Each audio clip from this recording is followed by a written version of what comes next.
Bonjour à toutes et à tous, j'espère que vous allez bien. Bienvenue sur ma chaîne YouTube. Dans cette vidéo, nous allons discuter de l'éducation à la Renaissance. La Renaissance, période de renouveau culturel et intellectuel en Europe, a marqué un tournant décisif dans l'histoire de l'éducation. Ce mouvement, influencé par l'humanisme, a redéfini les objectifs et les méthodes éducatives, mettant l'accent sur l'accomplissement de l'homme et la diffusion du savoir. L'impact de l'imprimerie, les réformes éducatives et les avancées scientifiques ont tous contribué à transformer l'accès à l'éducation et à promouvoir une pensée plus libre et critique. Cette dissertation explore les divers aspects de l'éducation à la Renaissance, en mettant en lumière les contributions des humanistes, les innovations pédagogiques et les défis rencontrés par les femmes dans leur quête de savoir. Pour bien comprendre ce sujet, on peut distinguer 8 sous-titres, quels sont 1. L'humanisme et l'éducation, la quête de l'homme accomplie chez les humanistes. 2. L'impact de l'imprimerie sur l'éducation et la diffusion du savoir à la Renaissance. 3. Les écoles de la Renaissance, comment elles ont transformé l'accès au savoir. 4. Les réformes éducatives de Comenius, une pédagogie universelle. 5. Erasme et l'éducation, apprendre à penser librement. 6. L'éducation des élites à la Renaissance, le rôle des cours princières. 7. Les avancées scientifiques de la Renaissance et leur intégration dans l'éducation. Émoticône, n'en croyant pas ses yeux les femmes et l'éducation à la Renaissance, entre progrès et limitation sociale. Commençons par le premier sous-titre. L'humanisme et l'éducation, la quête de l'homme accomplie chez les humanistes. L'humanisme, courant intellectuel dominant de la Renaissance, prônait le développement complet de l'individu.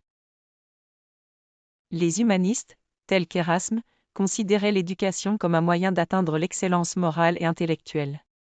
Ils valorisaient les études classiques et encourageaient une approche critique et analytique des textes anciens. Pour le deuxième, l'impact de l'imprimerie sur l'éducation et la diffusion du savoir à la Renaissance. L'invention de l'imprimerie par Gutenberg a révolutionné la diffusion du savoir. Les livres sont devenus plus accessibles, permettant une diffusion rapide et large des idées humanistes. Cette innovation a également facilité la standardisation des textes éducatifs et a encouragé l'alphabétisation. Les écoles de la Renaissance, comment elles ont transformé l'accès au savoir. Les écoles de la Renaissance, telles que les collèges jésuites, ont joué un rôle crucial dans la transformation de l'éducation. Elles ont introduit des curriculums plus structurés et ont mis l'accent sur l'enseignement des sciences et des arts libéraux. Ces institutions ont également promu l'idée d'une éducation accessible à un plus grand nombre de personnes, bien que souvent limitée aux élites. Pour le quatrième, les réformes éducatives de Comenius, une pédagogie universelle. Comenius, pédagogue tchèque, a proposé des réformes éducatives visant à rendre l'éducation plus universelle et inclusive. Il a plaidé pour une pédagogie basée sur l'expérience et l'observation, et a insisté sur l'importance de l'éducation dès le plus jeune âge.